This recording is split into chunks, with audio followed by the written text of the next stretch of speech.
Hello YouTube, my name is Awen of Primal Druidry, and today I will be reading the Cauldron of Poesy. Many translations exist, but I will be reading the translation of Erynn Rowan Laurie. This poem, it is impossible to overstate its importance.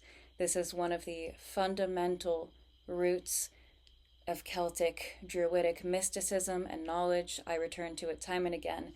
And as you might imagine, I have many thoughts that I will save for another video. In this video, I will simply read it out loud to you. Without further ado, the Cauldron of Poesy.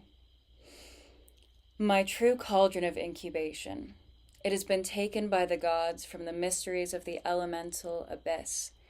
A fitting decision that ennobles one from one center, that pours forth a terrifying stream of speech from the mouth.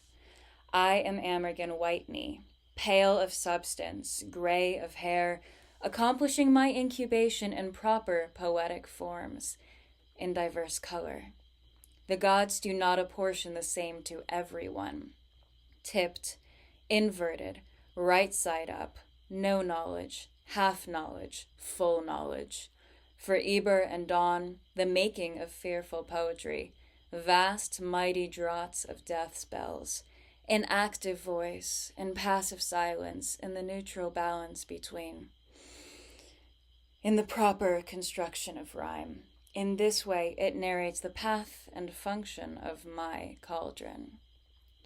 I sing of the cauldron of wisdom, which bestows the merit of every art, through which treasure increases, which magnifies every common artisan, which builds up a person through their gift. Where is the root of poetry in a person? In the body or in the soul? They say it is in the soul, for the body does nothing without the soul. Others say it is in the body where the arts are learned, passed through the bodies of our ancestors. It is said this is the seat of what remains over the root of poetry. And the good knowledge in every person's ancestry comes not into everyone, but comes into every other person. What then is the root of poetry and every other wisdom? Not hard. 3 cauldrons are born in every person: the cauldron of incubation, the cauldron of motion, and the cauldron of wisdom. The cauldron of incubation is born upright in a person from the beginning. It distributes wisdom to people in their youth. The cauldron of motion, however, after turning, increases. That is to say, it is born tipped on its side in a person.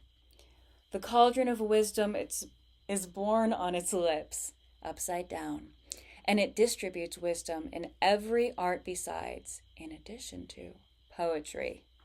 The cauldron of motion, then, in every other person is on its lips, as in ignorant people. It is side-slanting in people of bardcraft and strophes, mid-level poetry. It is on its back in the great streams, highest poetic grades of great wisdom and poetry. On account of this, not every mid-level person has it on its back, because the cauldron of motion must be turned by sorrow or joy. Question: how many divisions of sorrow that turn the cauldron of the sages? Not hard. 4. Longing, grief, the sorrows of jealousy, and the discipline of pilgrimage to holy places. It is internally that these are born, although the cause is from outside. There are then 2 divisions of joy that turn the cauldron of wisdom, i.e., divine joy and human joy. In human joy, there are 4 divisions among the wise. Sexual intimacy, the joy of health, untroubled by the abundance of goading when a person takes up the prosperity of bardcraft. The joy of the binding principle of wisdom after good poetic construction, and joy of fitting poetic frenzy from the grinding away the fair nuts of the 9 hazels on the well of Sagaz in the she realm. They cast themselves in great quantities like a ram's fleece upon the ridges of the Boyne, moving against the stream swifter than the racehorses, driven in the middle month on the magnificent day every 7 years.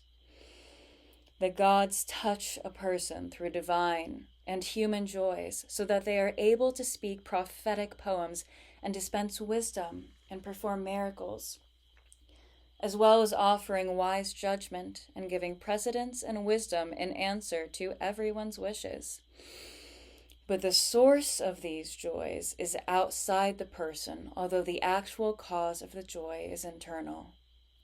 I sing of the cauldron of motion, understanding grace, accumulating knowledge, streaming poetic inspiration as milk from the breast.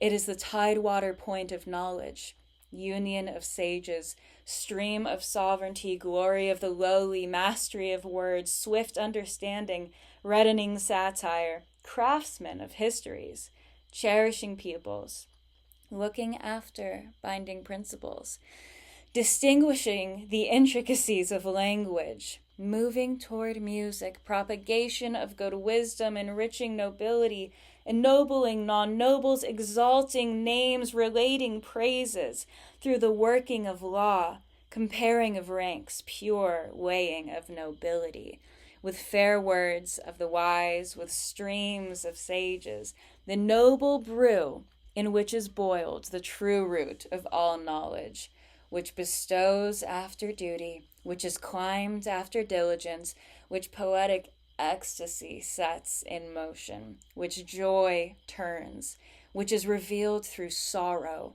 It is lasting power, undiminishing protection. I sing of the cauldron of motion. What is this motion?